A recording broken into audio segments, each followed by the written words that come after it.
the summer is a great time to really work on things because they don't have to be anxious about school. They learn how to manage their anxiety and depression or other emotions that they might have in preparation to go back to school. At San Antonio Behavioral Health, this team works at the outpatient clinic. And so what we do here, I'm the medical director, and I manage the medical part, which is medication management, as well as assessment of the children, assessment of the family, diagnosis, and then a treatment plan. But I don't work alone. So our next steps are talking, for example, to the therapist.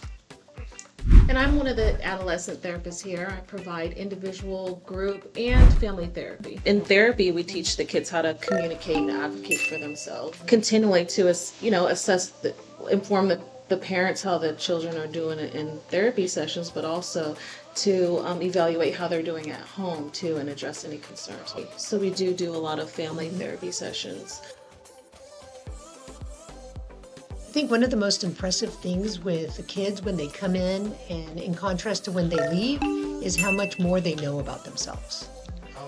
So they come in because their parents tell them they have to come in. Because their parents say, because you're angry, because you're doing this, because you're skipping class, because you are doing these kind of things, right?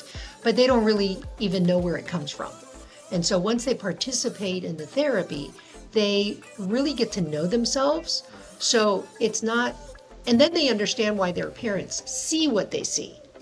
But then the child can do something about it. That child themselves can do something about it instead of just responding to getting their phone taken away or getting consequences, which it's empowerment, right?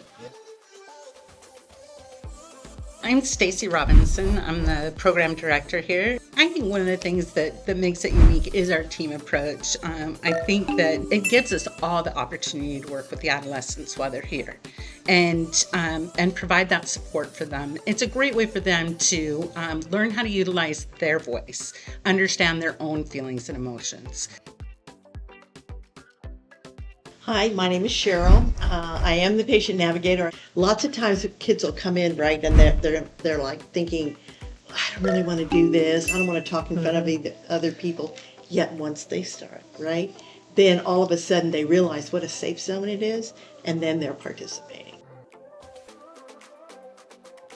People think sometimes that they have to come or they only can come to an outpatient because they have a diagnosis, right? Because there's an illness, a condition, there's something wrong with them.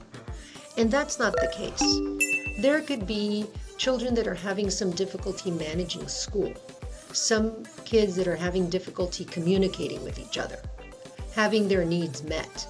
At no point are those kids diagnosed with anything, right? They're having struggles that we have a big opportunity to help them with so that it doesn't develop into something that is greater.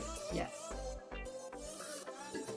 We establish a treatment plan, and that is the most individualized attention you're going to get for a child and their family, because that treatment plan is based on the child's experience and what their needs are going to be therapeutically.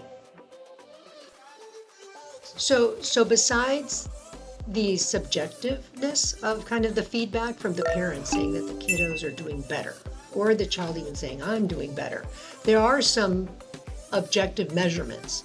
So we use scales to kind of measure depression, measure anxiety, so that at the end of the treatment, we can use the same scales to compare and see what the improvement has been on the symptoms.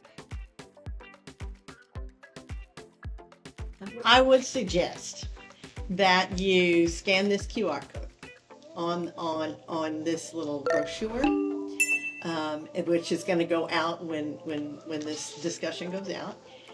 It will put you right over to my email, which I'll get that information about you and your child. I'll be calling you, reaching out to you, and then we'll schedule an assessment so that we can be sure that we can meet their level of care.